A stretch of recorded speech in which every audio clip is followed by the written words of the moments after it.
And we are going. What's going on with everybody? It is your boy Eric, aka Young God, coming to you live in the Green Dungeon, giving it to you real, raw, rugged. And I have two people on the other line. I don't know who's going to introduce themselves first, but I'll let them introduce themselves. Go ahead, man. I'm FearDorian.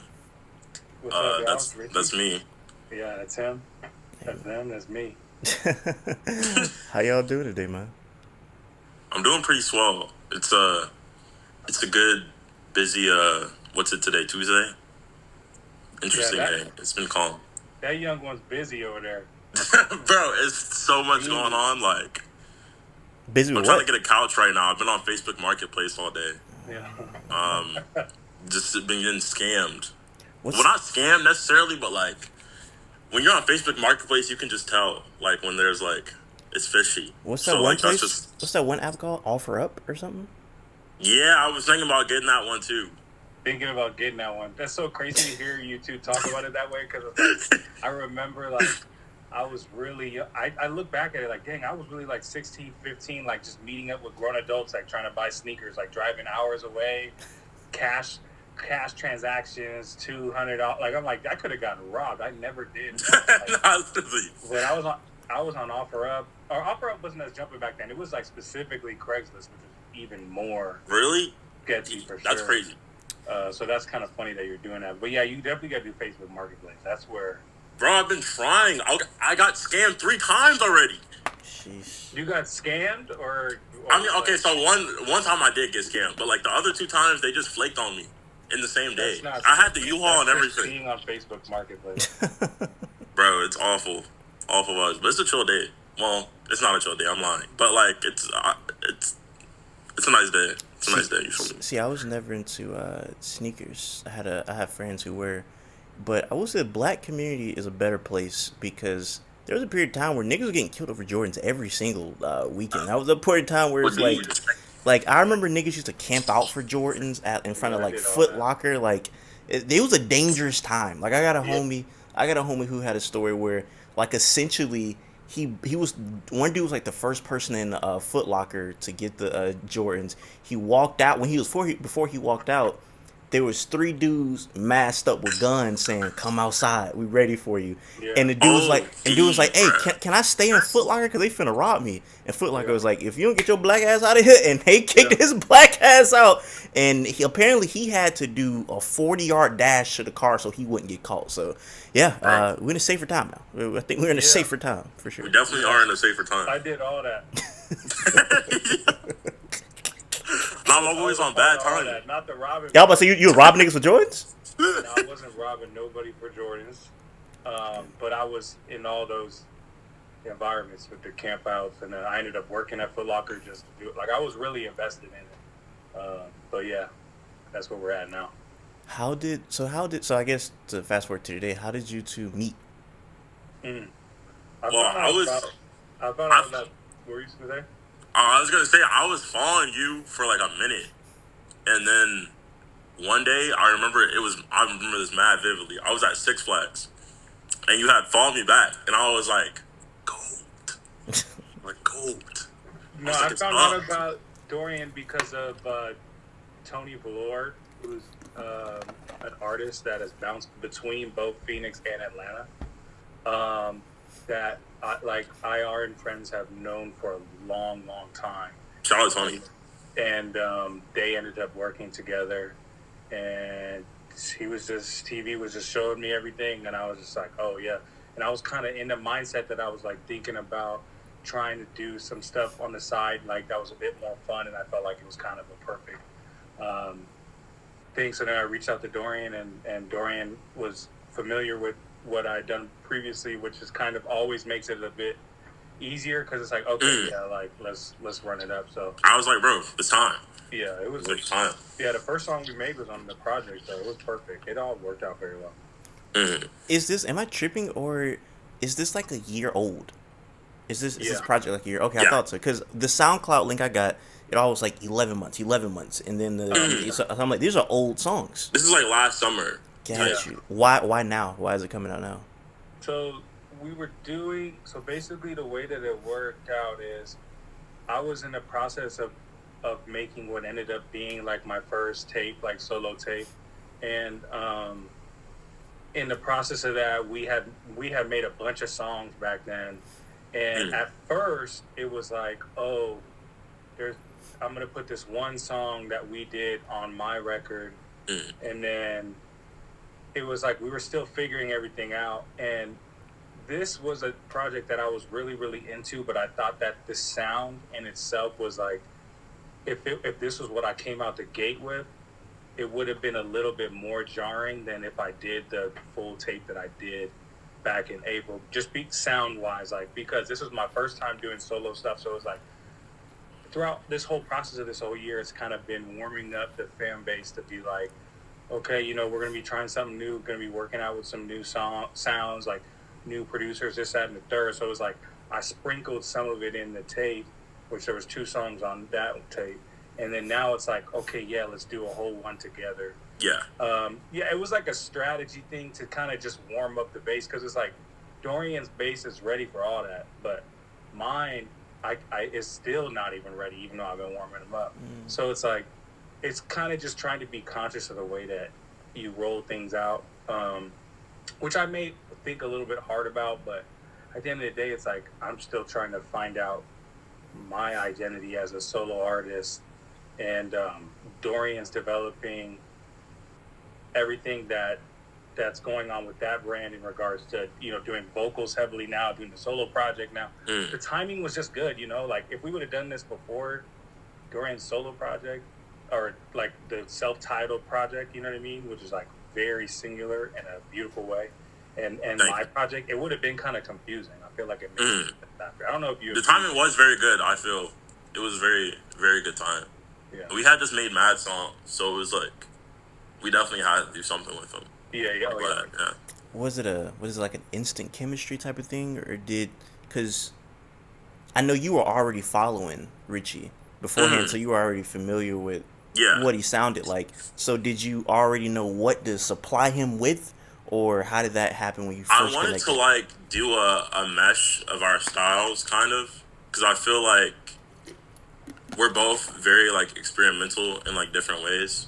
So like I was sending mad beats, like mad beats, to the point where like he had told me to like chill, not to send all of them at one time, because like it's like too much. Yeah. But like I would send shit that like wasn't really his style, but then I would like as we would make songs, I would gauge more of like our sauce. Yeah. So the beats I would send after the songs we were making, it would like, I like tailored our own style in a sense, I feel.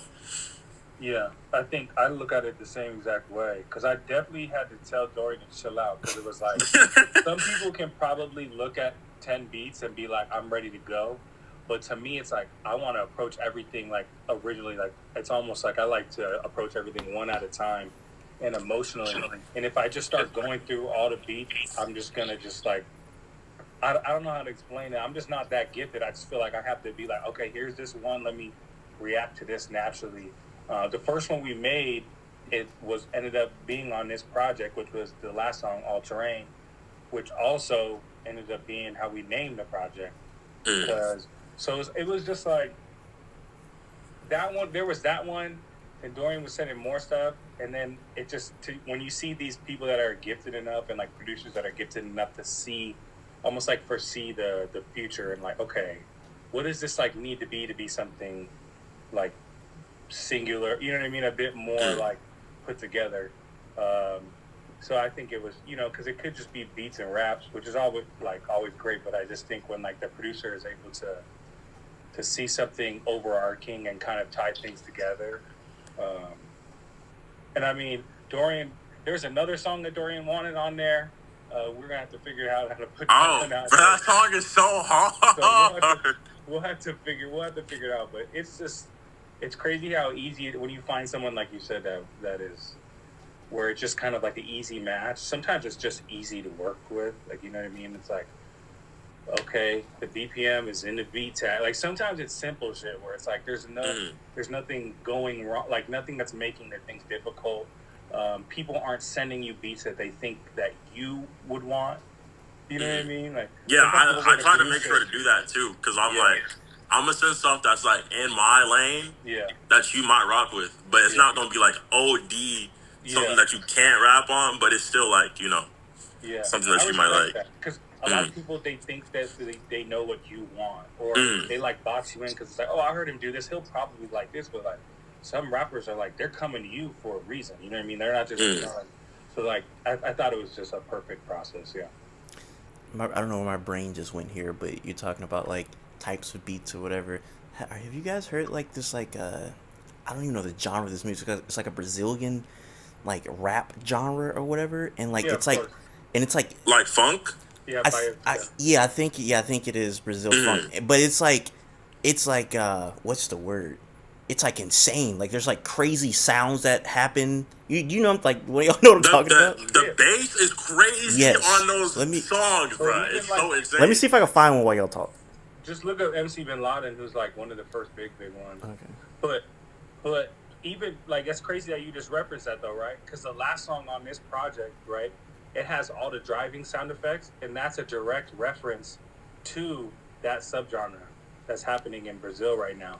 And there was That's crazy. I didn't even know that. That's crazy. Yeah, because they'll do like music videos, and there'll be like sounds of like BMX, like not BMX, motocross bikes and stuff like that. Like that was where my brain went with it. So it's crazy that you were to tie that together, because that's actually a direct. That's directly where I got that from. Is that subgenre? Yeah. For reference, for people that don't know what I'm talking about. Bro,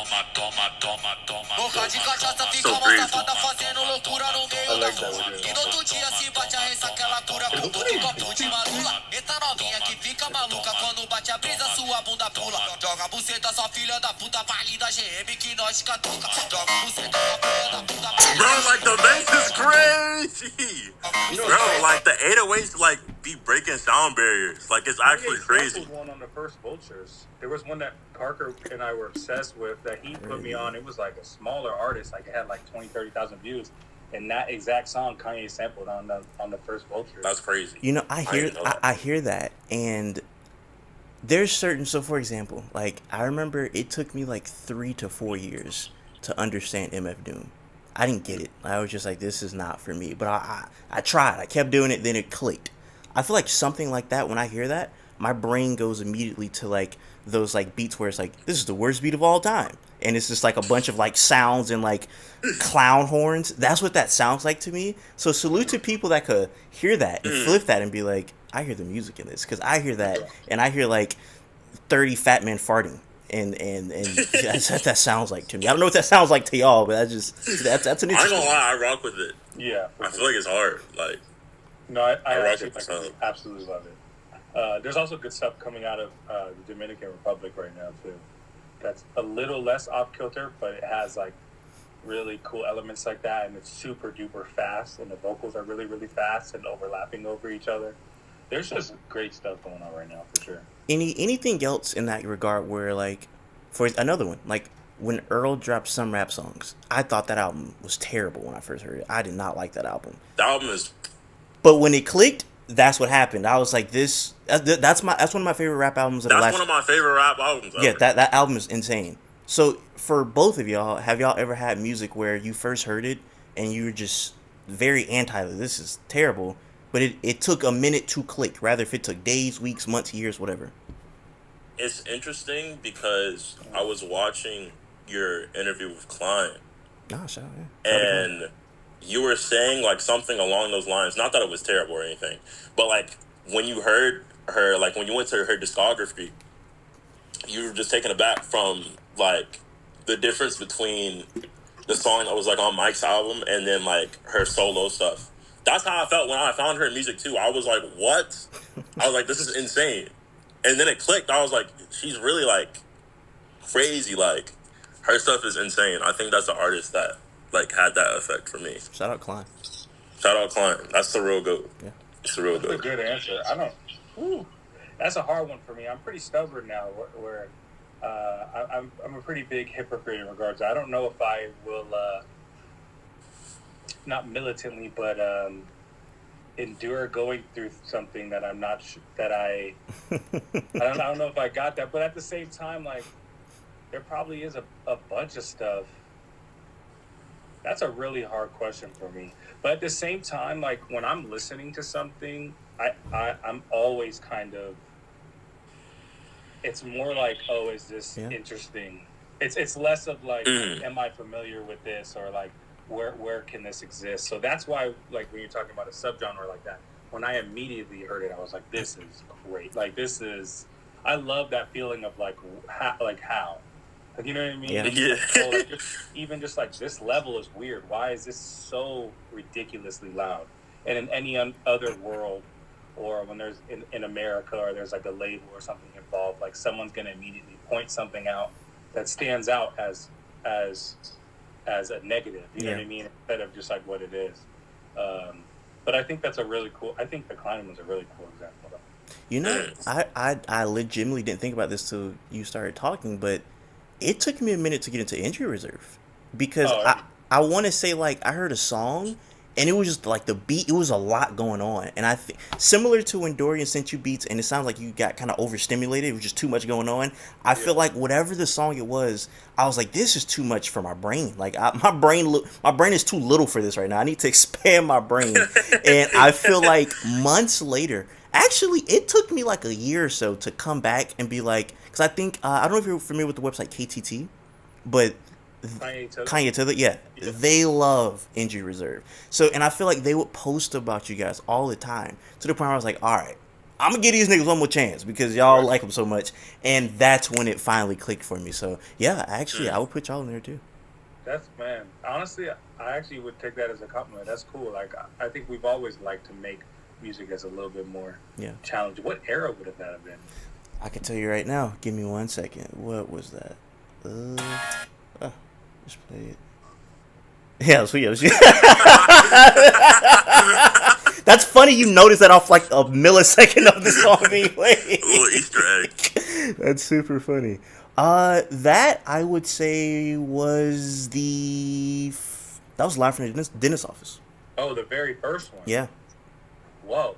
Okay. I don't know what song it was, but I remember it was a song, and I was just like, it was probably like one of the more different songs, like Time to Kill a Vibe or something like that. And you know what? I'm not gonna lie. I will say like this. I was already listening to y'all at this point, but what really got me in, I'm a big fan. I feel like hip hop is lacking this. I don't know if y'all agree, but hip hop is lacking like references, like people referring to things in music. Because let's take sports. Like somebody had like there's like a million rappers that have mentioned LeBron James. There's a million other athletes to mention, or people reference wrestlers.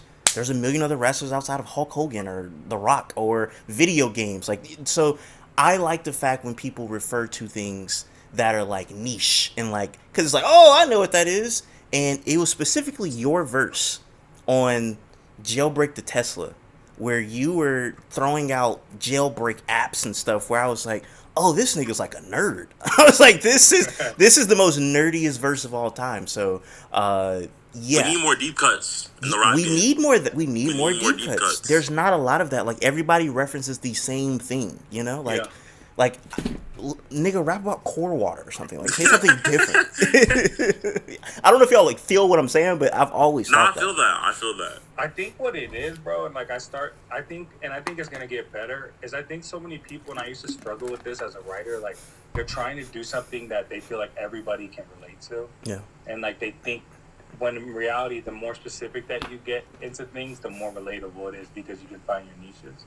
I even found that writing in regards to like on a serious tip, like when you're writing about things that are a bit more introspective or quote unquote like emotional, where it's like I used to want to write very, very vague. So it's like, y'all feel me, right?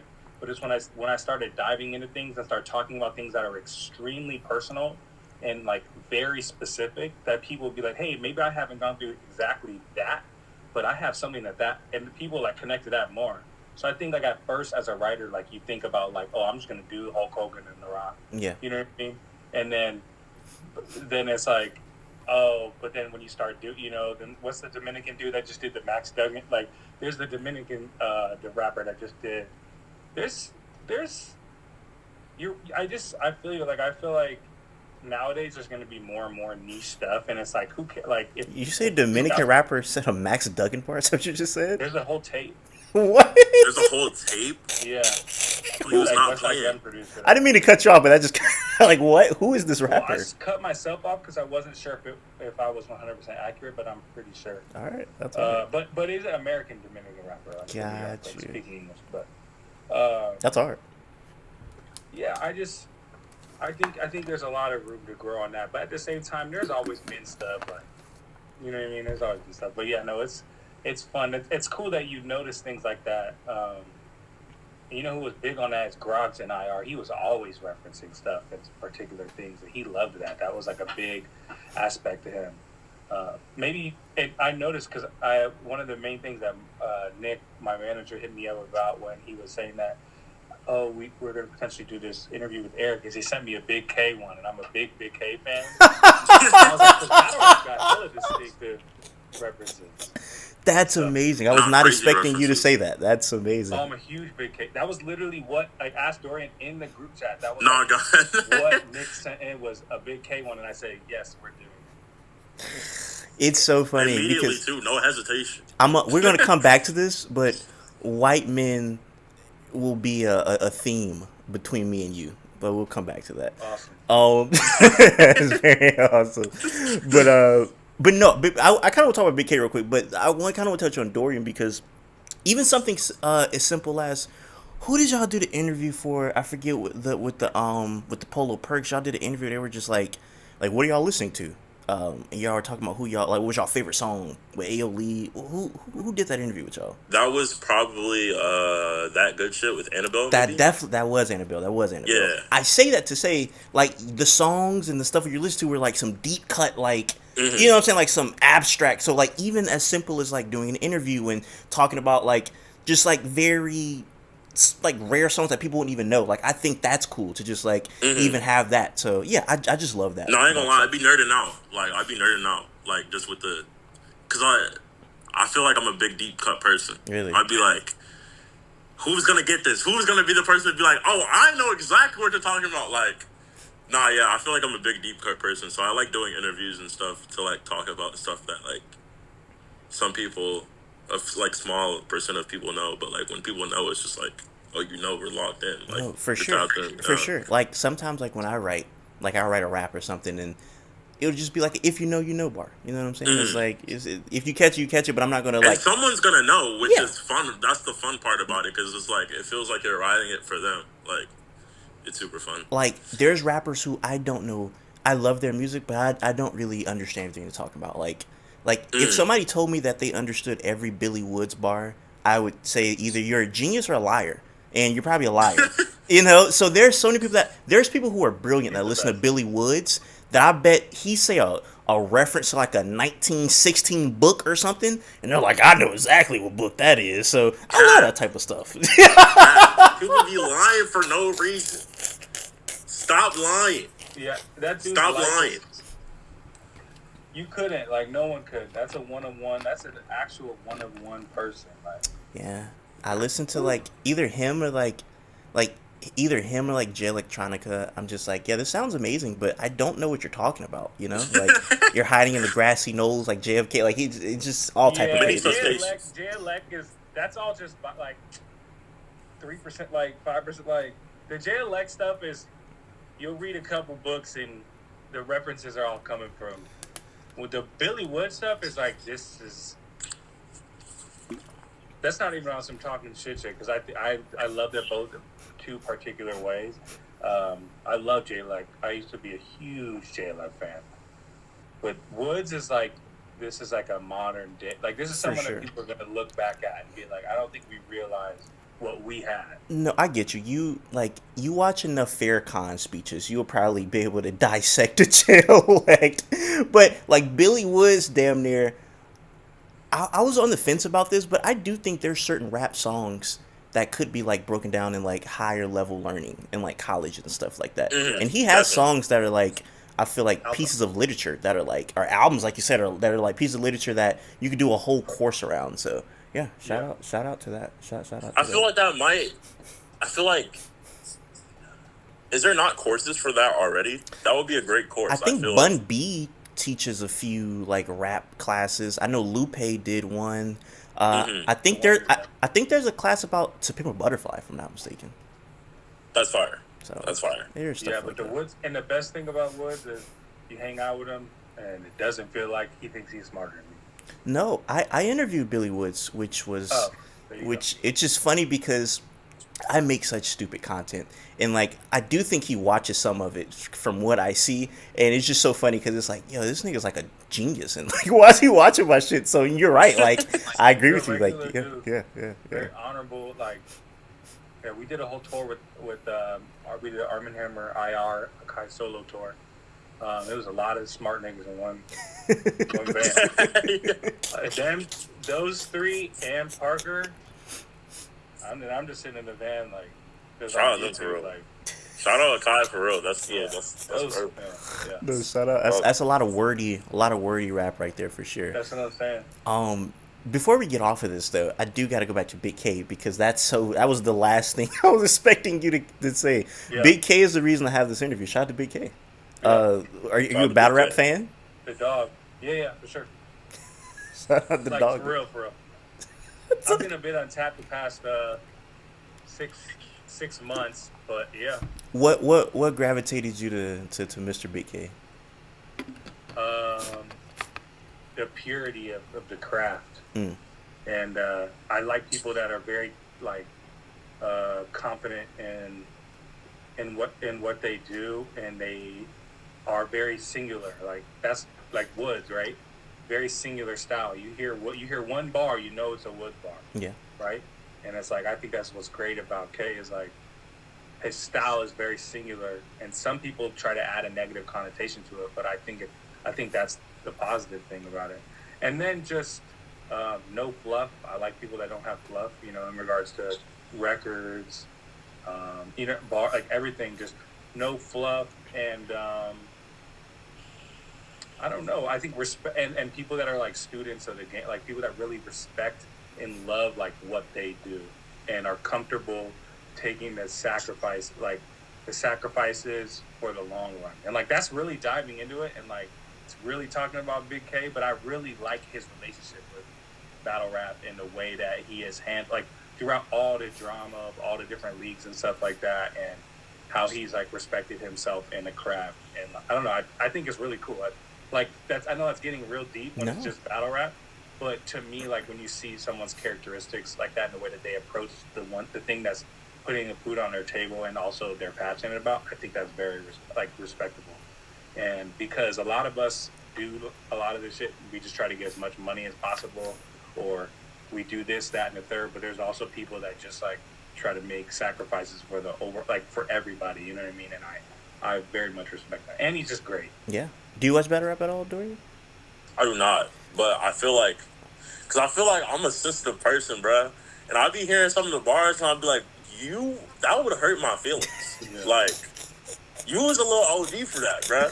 But, like, it's, like, very impressive, like, that people can come up with stuff like that, like, on the fly. Like, that's something that I really admire. I don't watch battle rap, but, like, of course, like, I'd be on TikToks and I'd be seeing clips of it. I'd be like, dang, y'all are cooking. Like, y'all are really cooking. But they be OD. They don't no filter at all. Like, I was going to say, if you, Richie, had to suggest a battle for Dorian to watch, just like I want to get into battle rap, what would you tell Dorian to watch?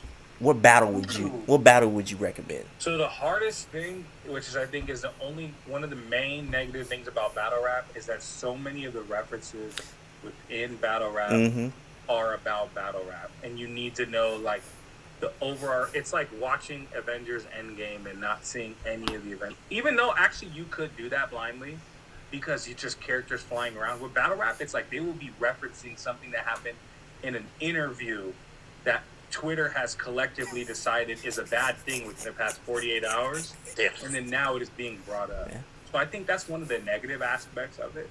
But one of my favorite battles would be probably like Geechee Gotti versus Sue Surf, which is on YouTube. It also has to be viewable for Dorian. So that's on YouTube. I mean, you can do the Big K. You said what? I will tap in. I will be tapping in. You can do.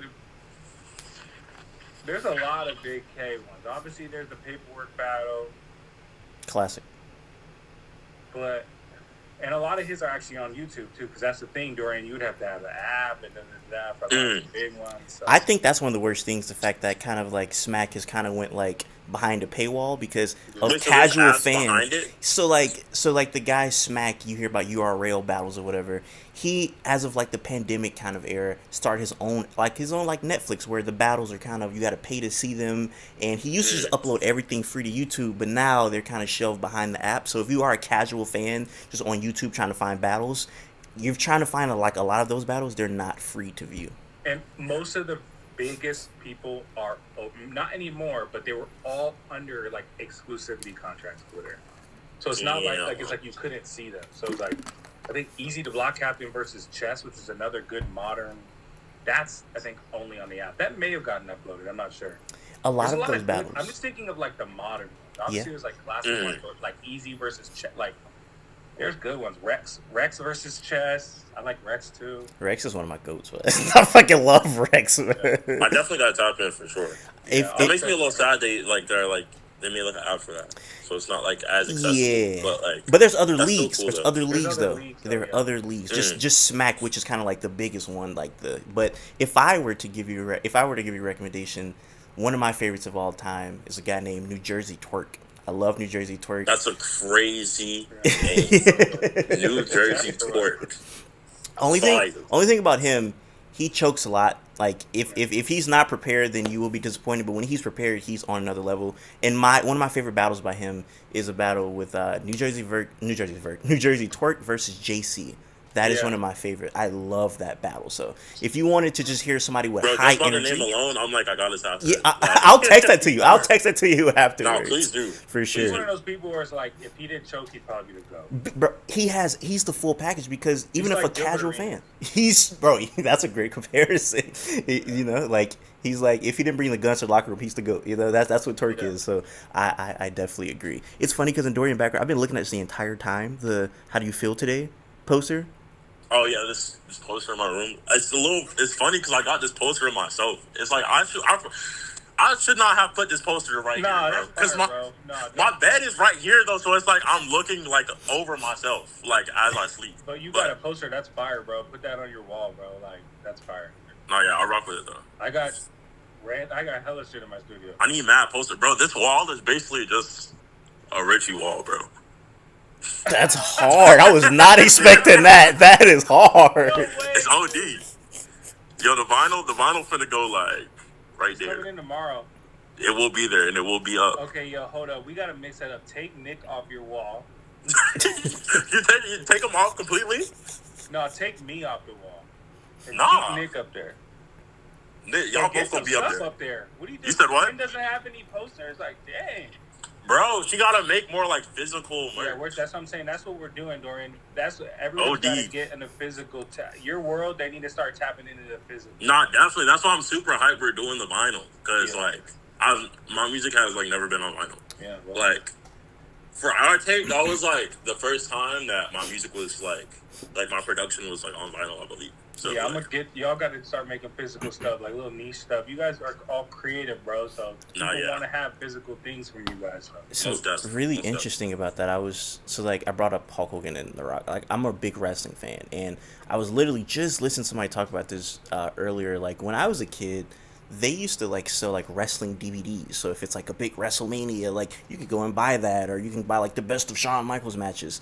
As of now, and this is like just physical media in general, they don't do that anymore. Like that, it's all digital. You have to be watching it like on a digital platform. So it is interesting that we seem to be moving everything from CDs, DVDs, whatever. I know a lot of people collect vinyl, but it's just everything is digital. I don't know how y'all feel about physical items. I like the aspect of owning something. I personally prefer physical items, even though I don't have a vinyl player or a CD player. But I feel like it's just it makes you feel better when you can hold something in your hands. It's like, I own this. Mm-hmm. Like, this is a body of work that I love, and I can have it. I can look at it on my wall every day. Like, I feel like it's way different than just like having it digitally. Yeah, I mean, there's also the aspect of that this artist actually got money from you too. That's a big exactly. thing. Like I'll buy. Like, I don't have a vinyl player either, but all my friends that drop records, like, I'll buy their record, because then if I go on tour, or if somebody invites me to go to their show, like I buy all their merch because it's like, you know that Yeah. like I know how that would impact me, so I know it's going to impact them. You know what I mean? So there's also that aspect of it too. So it's like that's why I don't feel horrible like as an independent artist or whatever selling physical products, because it's like some people know that is a good way to support us. You know what I mean? Yeah.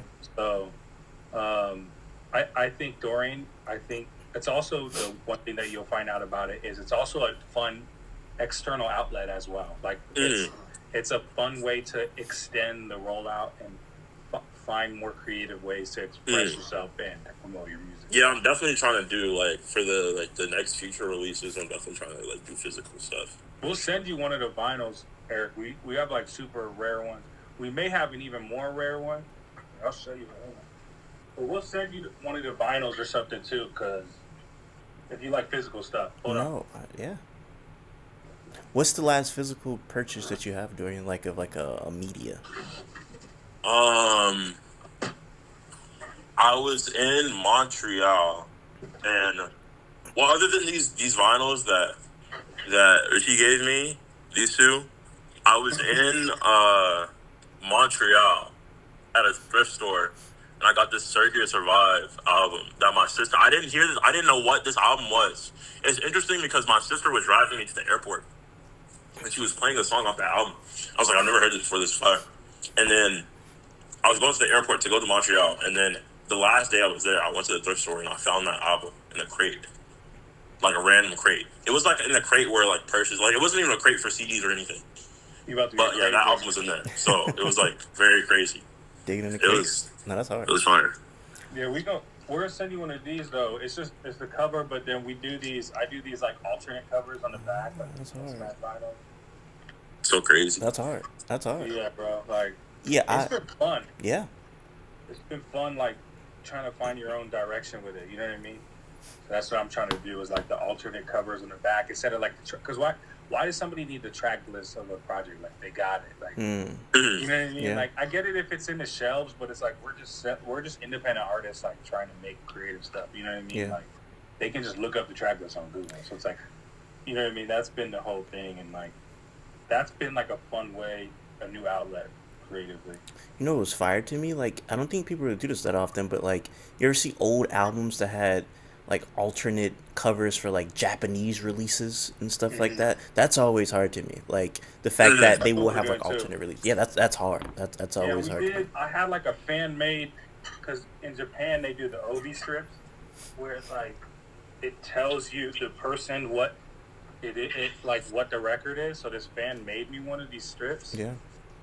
That goes on it, but for this record, we're also doing a super rare one, which I haven't gotten in. But we're doing like a see-through obi strip that has the title in Japanese and stuff like that. So fire. That's hard. It's been fun. I love it, bro. It's been really fun. No, it's not a lot of people that travel here to perform in Florida in general, but definitely where I live at. So I'm always like trying to like support local and regional artists. For example, Nyante. I love Nyante. Like Nyante is like really, really hard to me. How did he get on? I know he was on. So this is the second time because he was on your solo album, right? It's the like, same song. Yeah, same song. Same song. So like, how did that collab even happen? It was just this has to happen. Like we heard it, we made the song, and then we were like, this would sound crazy. And he went crazy. He went crazy. Super active. Like as we made the song, like I think he had just dropped like tape, and I was just like, oh, I'll just try. Like you know what I mean? Yeah. Like Navin, who helps do all the 10K stuff, is close with my manager Nick as well, and Nick, my manager, tour manages for Mike and all them. So it was kind of just like, you know, how we make this happen. Some things like you just hear it and it's doable, and some things you hear it and you know it's never ever going to happen. Yeah. And this was one where it's like, oh, this is potentially possible, and then he went crazy, and it was just, you know, green light, go. Yeah, he's super good. My bad. I didn't mean to. I was saying he was super good.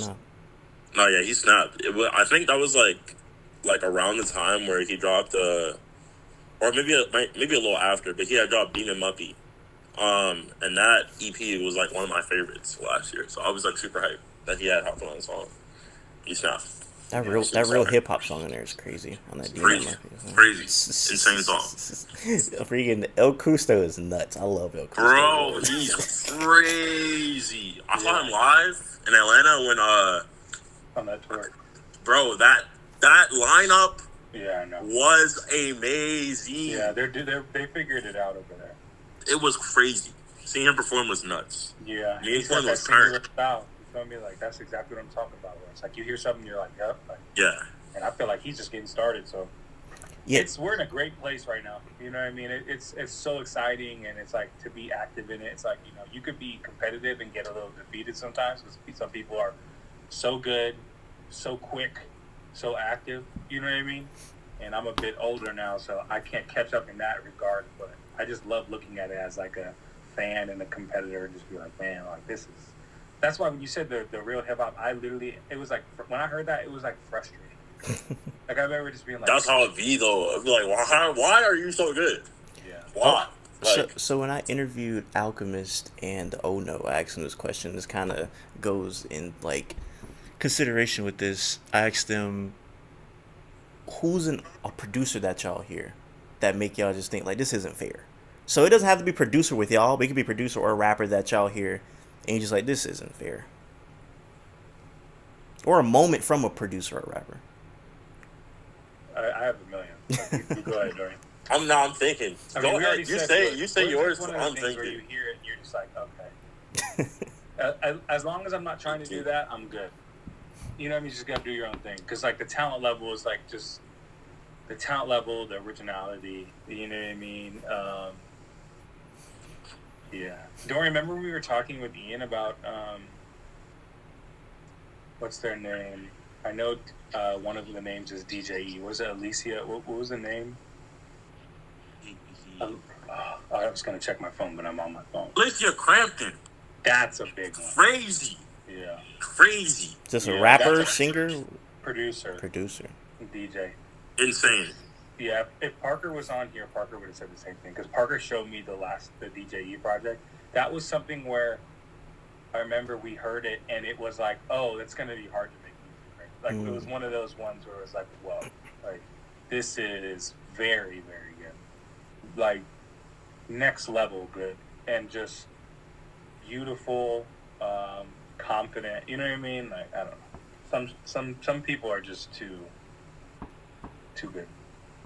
No, literally. I think another person for me, probably Cities of Eve. I've been bumping mad Cities of Eve, like for like the past 2 months. Like that's like all I've been bumping. And some of his beats, I'll just be like, bro, OD crazy, like nuts, bro. Like he's definitely one of them. But Alicia Crampton for sure, like definitely crazy. I gotta tap in. I haven't heard of Alicia Crampton. Yeah, I'll send you something. Do that. And I want to talk about y'all solo projects that y'all have released this year because they're really good. But before I do that, I do think I might as well do the white man. Remember I said it's going to circle white man, right? So my best friend for over like a decade plus, it's one of your friends. Who? Yours, Richie. Who? Who do you think I'm talking about? One of your best friends? Since I was in middle school. And he's white? He's a white man. He talks about you all the time. He's from Jacksonville. Spencer? Spencer McMullen. No fucking way. Swear to God. I know who you... Okay, this is getting crazy. Hold on. I love Spencer. I know. He was at my wedding. He was at your wedding. He just told me that. Yeah, he told me that. Wow. Talk about talented people. Yeah. Full circle. What a great day. That just made my day. Spencer, when I was living in LA, Spencer and Leo or Aaron, two great people to spend time with, creative people that are just full of life. Yeah. Jeez. He was drunk when I called him like a couple days ago, and I was like, I'm finna interview one of your friends, and he was like, who? I was like, Richie. He was like, no way! I was at that fool's wedding! Yeah. Yes. So yeah, Which meant a lot to me because they had to come out for that. So that really meant a lot to me. That's awesome, man. yeah. I've been waiting to say that because I was like, it's gonna blow his mind when he hears me say Spencer. It's one of my closest friends since You middle said school. white person and then you said Florida. I was like, I only know like 2 or 3 people, and Me, none of them are white. me and him went to an None. art school together, and that's how we met. So shout out to Wow. Spencer. Shout out to Spencer. Shout The out. world is too small. It is. Has he ever brought me up? Because you said you know Far who too I small. am. I don't. I don't think he's brought. Don't you guys have? Does he have? Like, I feel like I've seen. Like, I was trying to figure out if I've seen your face before. It's also just probably from your interviews, and when your brain starts trying to Yeah. associate it. But I'm not sure. I was wondering where I recognize you from, and honestly, when at first I was wondering if it was, if you did something prior to this, that like something artistic prior to this, which I wasn't sure what it was. This is probably old Spencer. Oh, there it is. That just made my day. Yeah, no, shout out to Spencer. But no, I had to get that out the way to go to your solo projects though. I want to start with Dorian because that project kind of that is that your first solo project? Yeah. So I didn't know what to expect because I've never heard you in a full solo format. But that is, I feel like, going to be one of the more slept on projects because I feel like a lot of people who do not know who you are yet, and when they find out about that, they're gonna be like, "Hey, this is it's a lot. It's a lot going on here, and Yeah. it's in a short matter of time too. It's not a long. It's like what 27 minutes or something like that. Yeah, it's like 20. It runs like 27 minutes. So like 27 Quick minutes, one, yeah. but there's so many sounds. You're doing so many flows. You're rapping. Well, You're rapping Appreciate well. you. You sampled one of my favorite movies of all time throughout the piece, which is Snow on the Bluff. Oh, Snow on the Bluff. Snow on the Bluff. Snow on the Bluff. I in 10th grade, my teacher let me play that in school. I don't know why, because that's definitely not a school appropriate movie. But Definitely not. Definitely not. there's like naked women cooking crack in that movie. So Bro, that movie is insane. I tell people who've never seen Snow on the Bluff, I think it's a must watch. It touches every emotion. I laughed. It really does. I got a little scared. I cried throughout that movie. There's I don't know if you ever seen that movie before, Richie, but Snow on the no. Bluff, that is I feel like essential watching for everybody. Definitely. It's amazing. I was very late to it, actually. Like, I had watched it, like, while I was, like, in the middle of making the album, which is why I, like, put it in there. But it also is, like, a tribute because it is, like, it's made in Atlanta. Like, it's about, like, being in Atlanta. And it's, like, near areas that, like, I grew up, like, when I was, like, growing up. So, it's, like, I was, like, dang, like, how did I miss this? Like, how did I miss this? When But did that it film come is, out? that film is crazy. You said, This is 20 maybe 13, 12, something like that. Because you were a kid. that is true. How I did was I 6 miss years it? old. I was 6 years old when that movie dropped. That is definitely why I missed it, actually. Now I think about it. That How is did I exactly miss why I missed it. it? But He's 25. To be fair, I'm glad I tapped in though. see, I'm very to be glad I fair, tapped in. I imagine niggas in Atlanta, like I imagine they played this at like baby showers, graduations. Like this seemed like a central Atlanta movie. So I wouldn't be surprised if a 2-year-old see this movie because this movie, Nah, this literally. it's essential. It is essential viewing. It's So definitely essential for sure. shout out to Snow on the Bluff. But no, on top of like I said, the flows, you rapping well, you sampling. The beats, you have some like very like addicting beats throughout this album. That album is, I feel like, an album that might not get the credit that it deserves this year, but I do think that a lot of like art usually comes around. So rather if it takes 2 years, 1 year, 1 month, people will be like, oh man, I didn't know about this, but like we're gonna praise this. So I hope I'm that excited comes to soon. see that happen. Like, I hope that, like, 'cause I still feel like it was received like so well. Like, It was. I'm really appreciative of, like, cause I was so scared, like, cause like before I was even like making music, like I was like I used to like dance and stuff. So like that's how a lot of people had like found out about me before, and like the transition from like not dancing anymore to making music was so hard. Like nobody was rocking with it at all. Like people were telling me not to rap. Cause at first, before I was making beats, I was gonna rap, and like I was already getting shut down before I had even dropped a song. So like dropping a full project was really scary. But like I'm so appreciative of how it got received. So I'm like very excited to see like as time goes on, like how it's received by the people. It didn't feel scary though. It didn't feel scared. Mm-hmm. It didn't feel like you put out a scared ass project. If anything, I would say the opposite, bro. Like you really, I didn't expect it, because Eric, you gotta look at it from my point of view. Is he was making that record while we were making our collab project and my record, and he would send me something with his vocals on it, and I would be like, I'm rapping on this right now, even if you don't. That's how Broke the Mold was made. And that's Broke the Mold was gonna be a song on FearDorian. So I thought his record was gonna sound kind of like Broke the Mold or Toll or something like that, but then for it to be this very focused, like introspective record, that really caught me off guard. Like I thought it was like, okay, because even when he was sending me the ones that we ended up doing together, I was like, you're rapping well on it. Like you sound good, you sound confident. You're rapping well, but I didn't. No disrespect, I didn't think it was at the level that it was going to be until the project came out, and I was just like, oh, and also it made me feel fine about taking the 2 songs that we put on our project, because they just wouldn't have fit on there anyways. Yeah, so I don't think I think that's another part about it, that like I'm glad we used those 2 songs, because in retrospect, I don't think they would have fit on. Your project, it was perfect with how it was, and like it took a lot of great for you to say that you were scared. Like it doesn't feel it, because in the world that you live in and the way that a lot of your contemporaries music sounds, and it like that took a lot for you to put out that record, and it's like, wow, like at that age, like you're gonna be out of here. So I didn't expect the vocals to be this good. Like obviously the future is extremely bright as a producer, but there's something about producer rappers, man.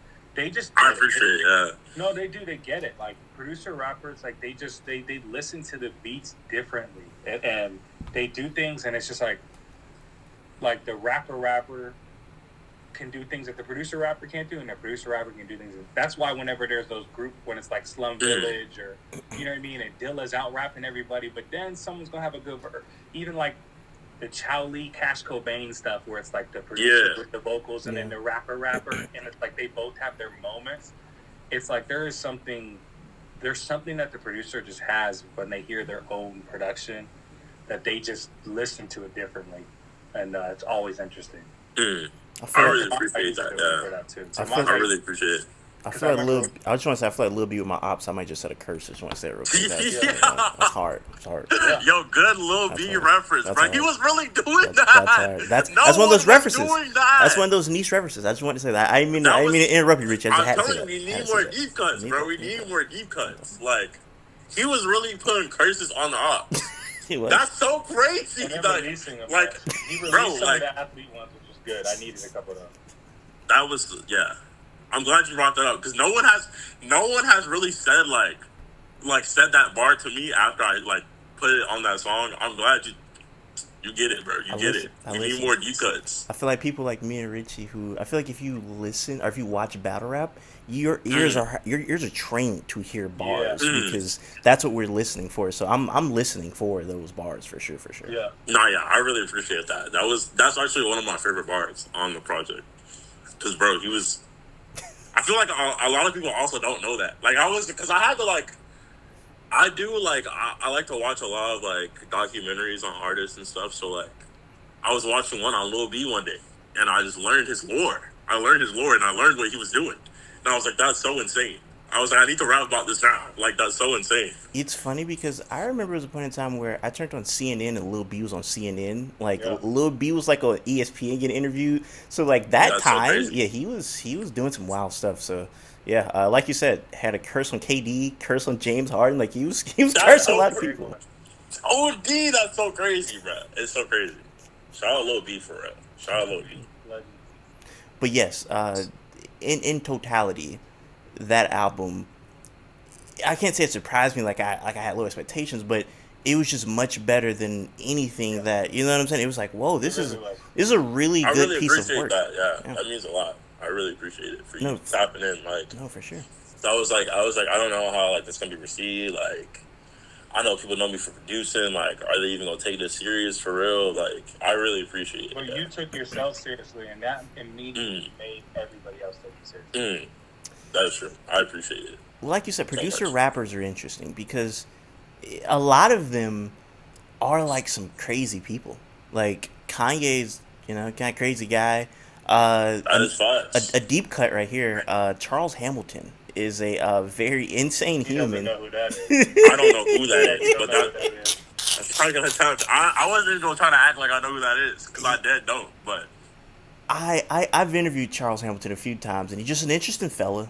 And that's another person who's very talented, but just a Yeah. crazy guy. And the way that he hears music, I feel like it's like that because he has a producer and rapper brain. So for y'all who got them producer and rapper brains, I do think y'all view music differently from Yeah. somebody who just raps. yeah, It's interesting. I think there is a different brain chemistry up there, like going into the whole thing, because like you have to like kind of like tailor what you want, and it's like you're in control of that. Like Yeah. you are the sound, the totality of the sound. Because it's like I would always think like a big thing about like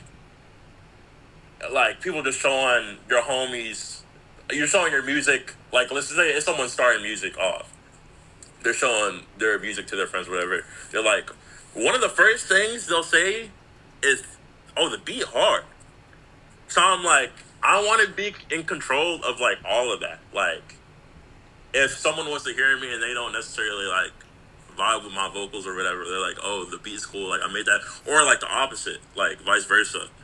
So like, I think it's cool to be in control of both of those things and like be able to like tailor something for yourself because you're doing it on yourself. I think it's super cool. You just from like the things I know you said you listen to. Do you see a trajectory where you're making solo music that isn't hip hop at all?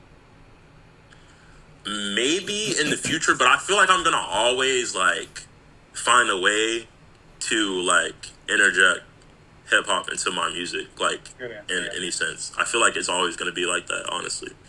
And you are really young, so like, who? Because like, if I ask Rich this question, I know this would be a very different answer. Who are the Mm. people you grew up listening to in like the time frame that they were making music that you looked at as like, yo, these people are great. Like these are like people that like Hmm. you look at as greats in hip hop. Not saying like you went back in the past, but the people when you were growing up as they're putting out the music, who When were I the was ones? growing up, I'm trying to think.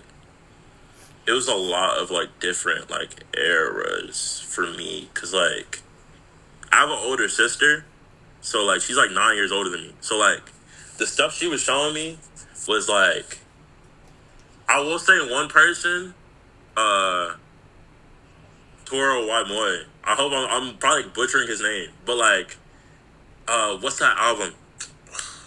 It's green. It's green. It's a green album. Tory Moore Green album. I'm trying to think. I can look it up. Let me find it right now. Hold on. I got you. Terry My Green album. It's You're, like one of his very first ones. Causers of This. That album, insane. I was like, wow, he's on different timing. Another person, I'm trying to think. A lot of Danny Brown, low key, like, which is crazy because like I just recently played a show with him, and I was like, bro, you don't even know, like I was like, my sister was putting me on to you like heavy, so like feel like that, but like I was also listening to a lot of stuff that like wasn't rap. Oh wait, Chance the Rapper too. Chance the Rap, like acid rap was crazy. That album, insane. When I was growing up, that was very Chance the Rapper, how old were and you when also Dom Kennedy. How old were you when Acid Rap dropped? What year was that? Like 2014? That might be earlier, 2014. Earlier? That's either 2012 or 2013. This is 20. It was 2013, so I was 7. Were you listening to that at 7 or after? I was probably like 8 or 9. That's Yeah. so powerful. That's Yeah. great. Dom- So like Chance, Dom Kennedy, a lot of Dom Kennedy you actually. listening to? You said what? What Dom Kennedy you listen to? Like the Yellow album? Let me find it right now. That's crazy that you were in Atlanta bumping Dom Kennedy. Not literally. It is crazy. It's 2 albums that are like insane. Get Home Safely. And From the West Side with Love too. Okay. There's So another the one Yellow though. album, though, right? There's. I don't think the I Yellow album think is on streaming. It's not. You need to. That's the best album. Like, you need to listen to that, and you need I to was listen listening to to a lot of stuff on Spinrilla. Ah.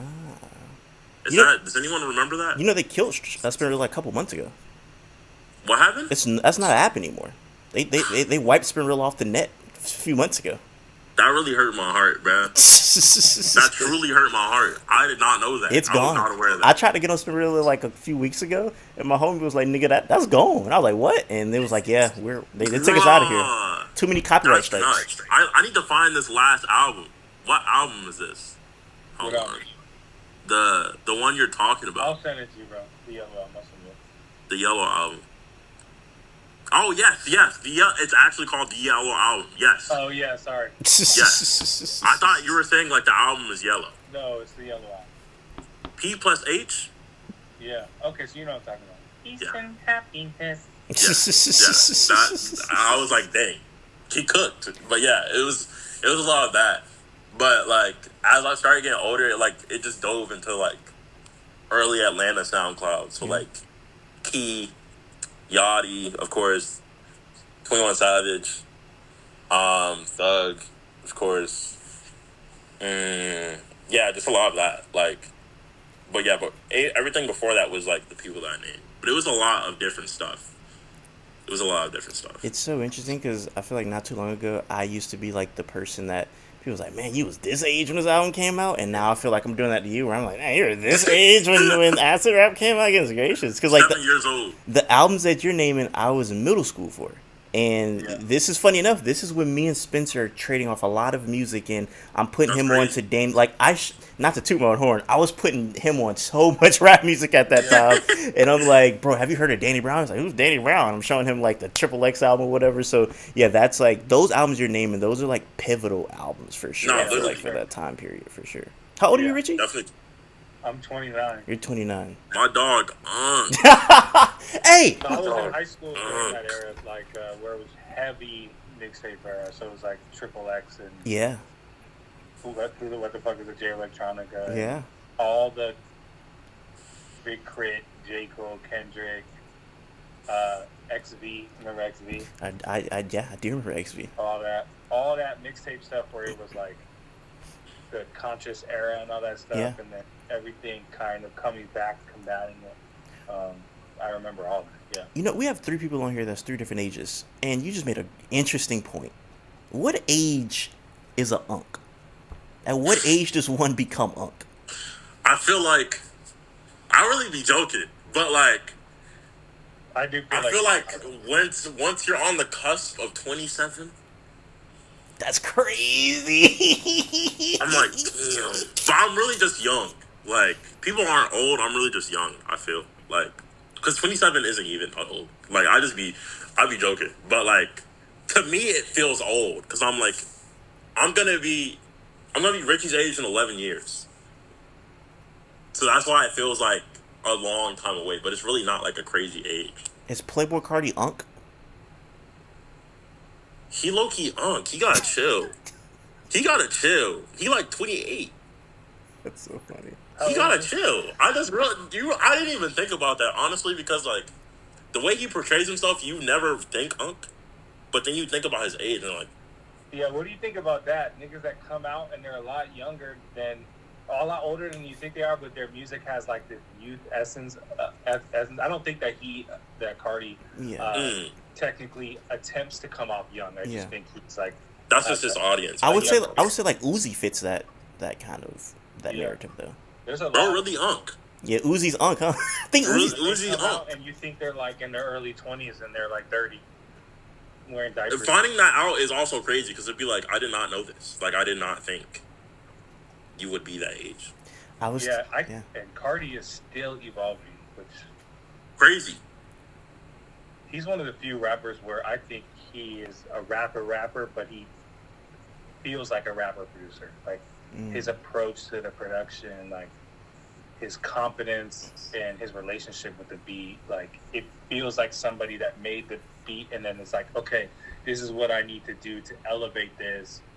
I'm not going to distract it. Like I'm going to hella like it's like jazz. Like that dude is different. Like, It's funny because Nick sent me the SoundCloud link for the album, and I was just being nosy, and I clicked on your SoundCloud, and I was like, "Well, this nigga listens to a lot of Playboy Cardi. I think you like a lot of Playboy Yo, I Cardi peeped shit." that too. I ain't gonna lie, I peeped that too. I was oh, like, dang, I didn't expect that either. I didn't expect that no, first. it was just all the new shit that came out that wasn't on streaming. Yeah. It was just like the only way I could listen to it on a daily was that because I don't actually actively use that SoundCloud. Like if it was my old account, it would have just been all the Valet shit that wasn't on streaming. You know what I mean? Like it's just like whenever Underrated people have goat. it on streaming and if people gotta rip it, it's like I gotta find a way to play it. And when he was on that span where he was about to drop the greatest rap album of all time, and he was just going. Bro, that was a crazy run.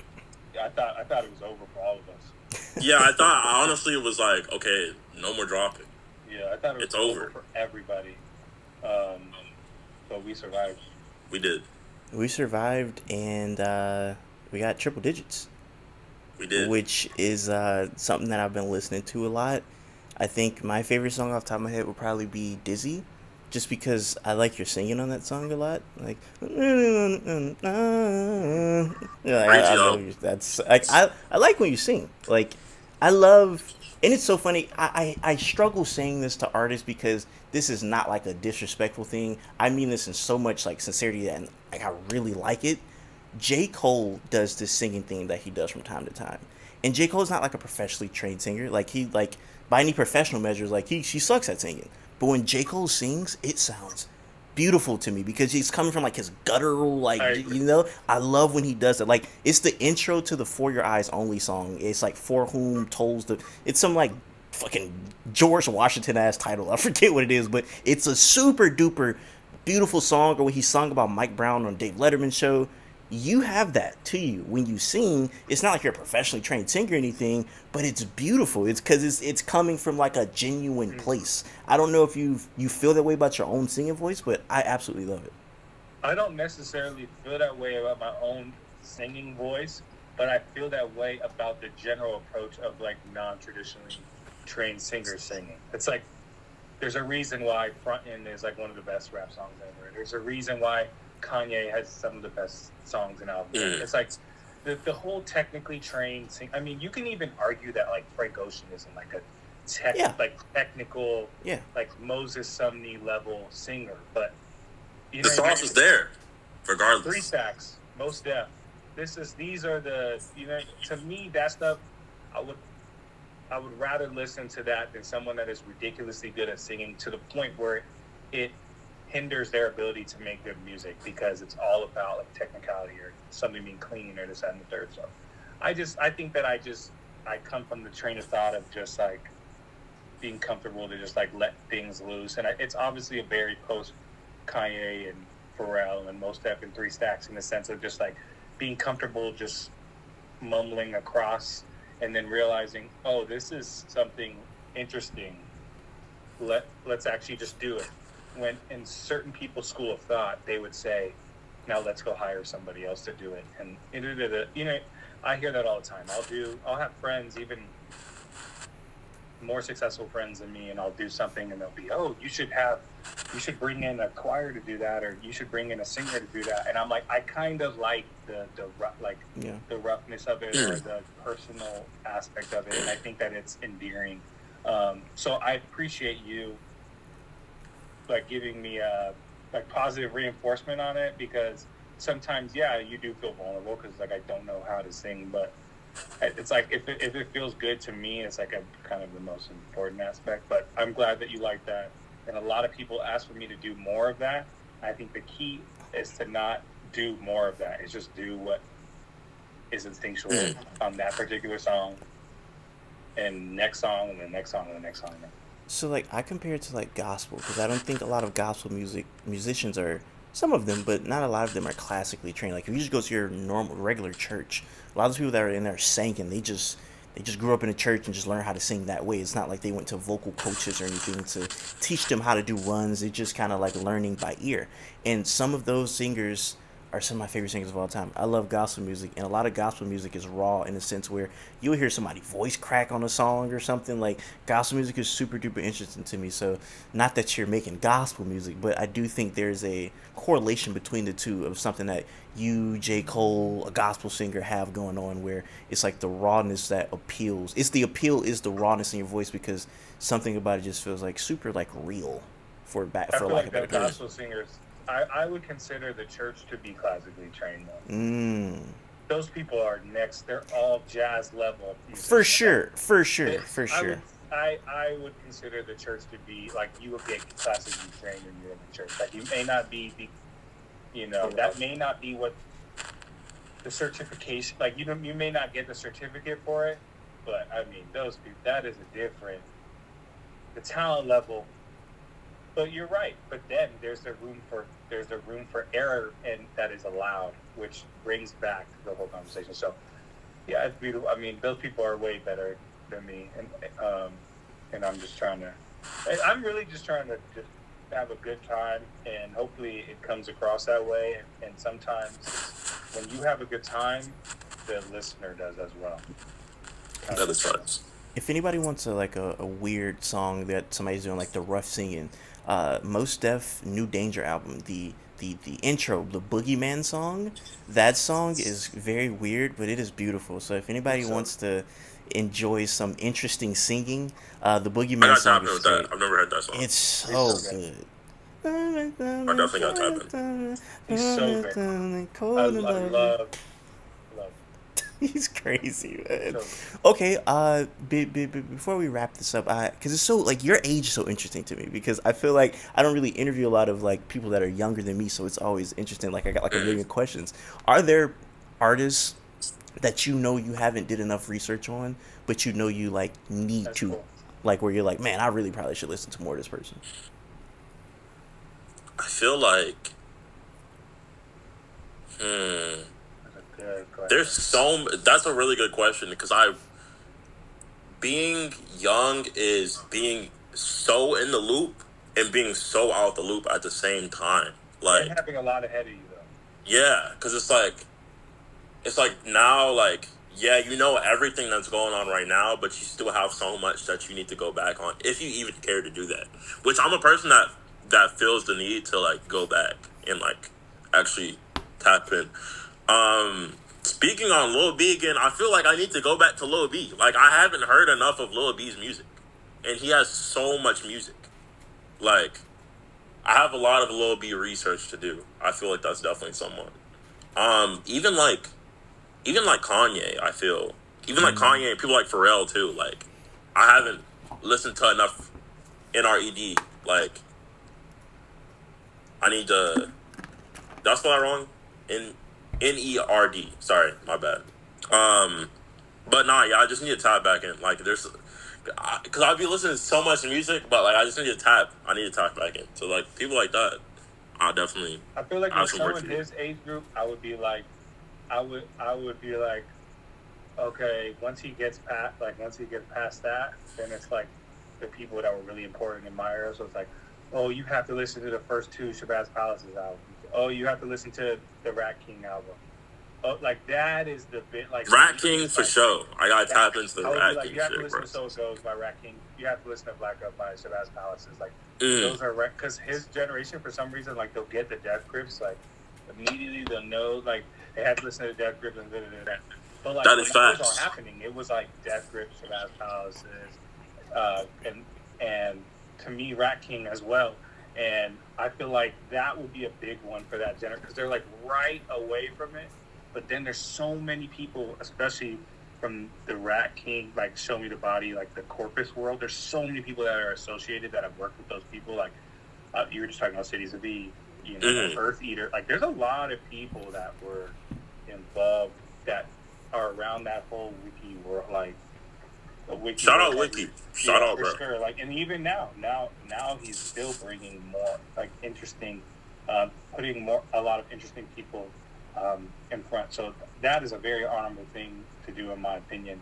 So that to me, as quote unquote unk, like I would be like, okay, once you get past You know, I mean, once you get past the NERD, you're gonna listen to NERD stuff, and you're gonna be like, okay, you know what I mean, and then you're gonna push through that. I mean, when you're saying the Kanye stuff, like you've heard the album though, right? Like I've heard it in like passing. You feel me? Like I haven't you've heard like My Beautiful Dark Twisted Fantasy. Right? Yeah. You have. I feel like I have. Not like personally. Like I haven't sat down and you like heard 808s and Heartbreaks. I feel like I have. Okay, so you haven't listened. Okay, so yeah, we need to start. We're gonna dial it back a little bit. Exactly. I gotta go back. I got a lot of research to do for sure. No, but I definitely do. I did the same thing. You gotta remember, it was like the people were telling me the same thing. Where it was like, you have to listen to 3 Feet High and Rising, and you have to listen to Midnight Marauders, and you have to listen to Diggle Penna's Blowout Comb. So like to me, like those are my mind. Like to me, it's like going back and realizing, holy shit, 3 Feet High and Rising. Like, I absolutely love this record. Like, oh my god, Blowout Comb. I love this record. To me, the De La Soul stuff, like the whole idea of like the way that they spoke about hip hop culture, like while being a part of it, and like this commentary aspect of like in their music videos and this whole like that's been very influential in the IR world. It's like the whole aspect of like where they existed in hip hop, like as competitors and also commentators, and the way they talked about it and their like cultural critiques of America and hip hop and politics, and the way that they just did it, and it just felt like they were just having a good time. Like it's so unpretentious. You know what I mean? It didn't like that was really, really important to me. But I was doing the same thing that Dorian was doing, where it's like I was influenced by all this stuff, and everyone was saying like, "Oh, this is my favorite albums are these," and I'm just like, "Oh, okay, I need to go back and yeah." I was like, I'd be like, I never heard this album. I need to actually go it's back. So worth it. Like, and you heard like Mad Villainy, like Doom and Madlib. Okay, that's the first record you need to listen to. I need to go back too. Yeah, but I really rock with MF Doom. Like, there's some like when I first like I think like the first like MF Doom song I heard was like Accordion. I was like, okay, that's the same record. I was like, OD like crazy, like OD crazy. But like the whole record is like that.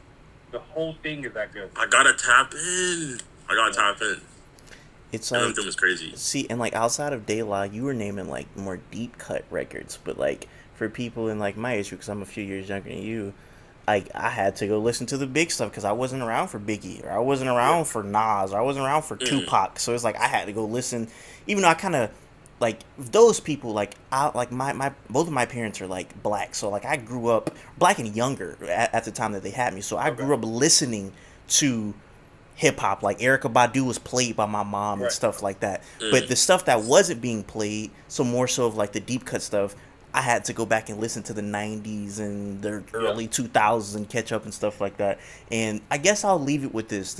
We'll kick it off, or we'll leave it off with this question, because this is more of a philosophical thing that even ties into sports a little bit, where I feel like it's kind of cool to not really care about history or care about like the older days. Like for example, in basketball, there's this whole thing where it's like we're done with 90s basketball. Like that shit sucks. Like we're not paying attention to that. And it's so interesting to me that that's a thing where it's like, yeah, we're like, not only am I not going to like check out what came before me, but I'm gonna actively like take a doodle on it. Like I hate what came before me. Why do y'all think that is a mindset that's going on? Because that didn't seem like everybody like is young, like in every era, and be like, oh, like those are old stuff. But it seems to be even more disrespectful now. Why do you think that? I think it's because of the opposite that's happening. I think it's because of the people, the older people, that it's people being defensive, the young kids being defensive. So it was like when the whole thing was happening, what was it? Was it Uzi? Was it like they put on a certain hip hop beat? And he was like, it was Kanye. It was Kanye. I think it was an 808s beat, if I'm not mistaken. Oh no, it might have. Oh, was it? It was because I know Ebro did it. Ebro put on like a Kanye beat from it. It was either for graduation or 808. It's just in response to the old folks saying the same thing. And then, so I think in regards to basketball, it's the same thing where it's like, oh, all they do is shoot threes and they wouldn't exist in our era. So then now it's the whole, well, they dribbled with their right hand going up the left side, and oh, you look at these clips and they're bums and da-da-da-da. So it's just, I think it's just being defensive. It's all I don't gonna lie. Games. I was gonna say the same exact thing. I feel like it's just a response to like people feeling like what they're creating in the present is getting disrespected. So they're like, okay, F what you were doing when you were growing up. It's literally just, I think it's just a cause and effect in that sense. and that's why it's happening. Because if they were more accepting, I feel like if both parties were more accepting, then it would be like a totally different atmosphere. But I don't think we've gotten to that point where like both parties are like, okay, I respect what you're doing.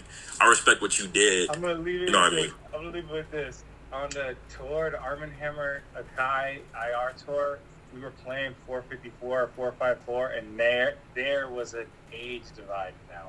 Really? Age divide. I was shocked.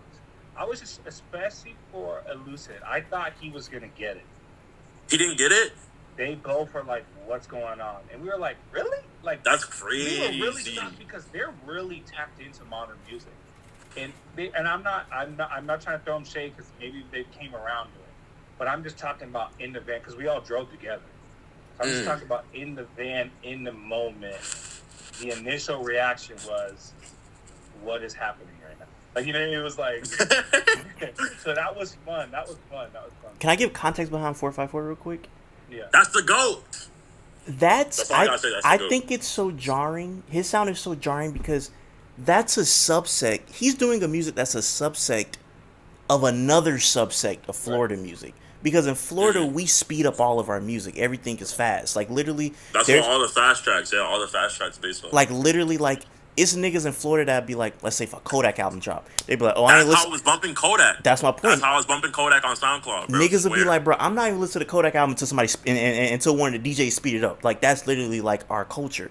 But when you listen to 454, he speeds it up in a different way than we already do. So it's already like I said, it's like a subsect of a subsect. And when I first heard 454, I had a reaction where I was like, I don't like this because this is just, it's too much going on right now. And then I came around and thinking like, oh, he's a very, very, very talented producer. And I better understand 454 now. But I damn near had the Elucid reaction when I first heard him. I was like, what is happening right now? Bro, so, that's the real GOAT. I think I rock with him so much because that is how I was bumping Kodak. Like, when I was growing up and listening to Kodak, I didn't have, like, Apple Music or anything like that. So, like, when people would upload his music to SoundCloud, it would be sped up in the Florida tradition. So, hearing 454 do that now is, like, amazing. That's one of my favorite artists today, by the way. Shout out, bro. That tour was so good. Like, that shit is so crazy. I got a show with him tomorrow. I'm so hyped for that shit. Crazy.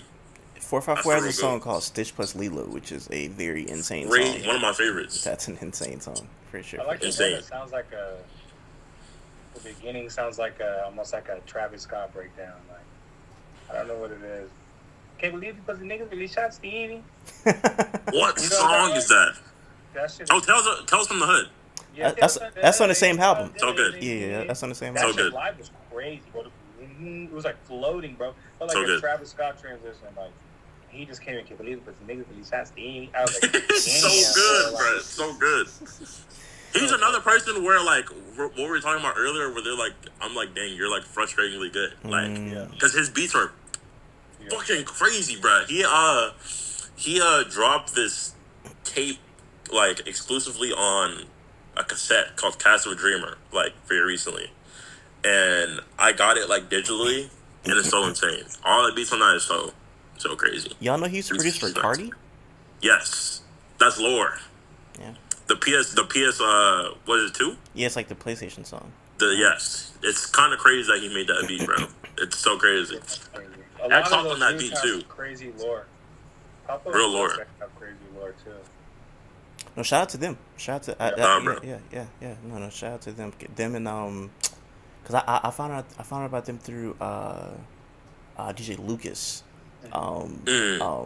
What's the Subject 5? Go. Very, very, all talented people. But no, I have kept you guys for way too long. I appreciate you guys. If there's any last words you want to say to the people out there. Oh, one more question. By Storm. I know people are going to be wondering, like, any updates on, like, anything coming out. Yeah, I know they're wondering. Yeah. They're hungry. We're still going, man. We're still going. We're still working, man. Like, Parker, we've done 2 movies now, full-length feature films now. And my record.